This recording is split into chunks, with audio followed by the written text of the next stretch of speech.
അന്നൊരു കാര്യം ഞാൻ പറഞ്ഞില്ലേ, ഷേർലിയുടെയും ബിന്ദുവിൽ നിന്നും ക്യാഷ്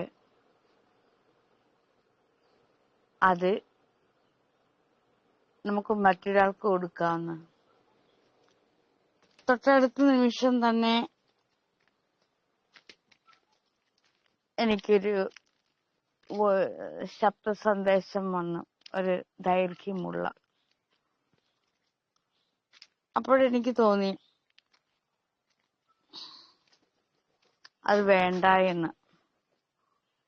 കാരണം നിങ്ങളുടെ കാശ് നിങ്ങളുടേത് മാത്രമാണ്. അത് അർഹതപ്പെട്ടത് നിങ്ങൾ തന്നെയാണ്. അതെന്തിന് മറ്റാർക്കെങ്കിലും കൊടുക്കണം എന്ന് എൻ്റെ ഉള്ളിലൂടെ പോയപ്പോൾ ഞാൻ വിചാരിച്ചത് മൂന്നായിട്ടങ്ങ് തിരിക്കാവുന്ന. ഞാനല്ലേ ഇത് പറഞ്ഞത്.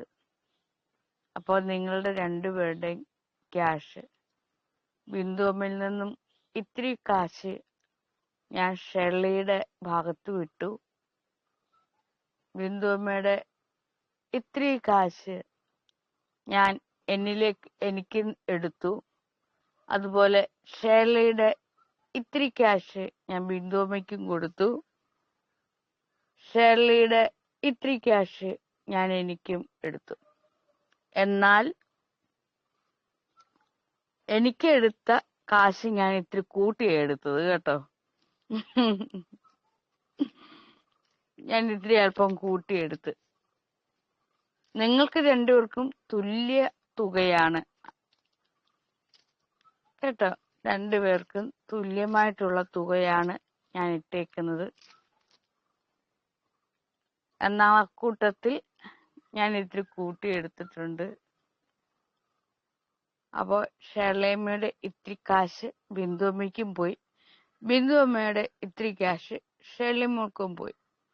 നിങ്ങൾ രണ്ടുപേരുടെയും കാശിന്റെ ഇത്തിരി ഭാഗം കൂട്ടി ഞാൻ എടുത്തു കേട്ടോ. ഇതെന്തിനാ ഞാനിവിടെ പറയുന്നതെന്ന് വെച്ചാ, എനിക്കൊരു ചാനലില്ലേ, അതിലൂടെ അങ്ങ് പറയാം. പിന്നെ ഇതൊരു തരം കളിയല്ലേ, ദാനധർമ്മ കളി. ഒരു ലാഭമോ നഷ്ടമോ ഒന്നും നോക്കാതെയുള്ള ഒരു മനോഹര കളി.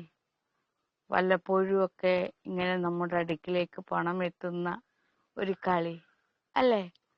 ശരിയെങ്കിൽ നന്ദി, നമസ്കാരം.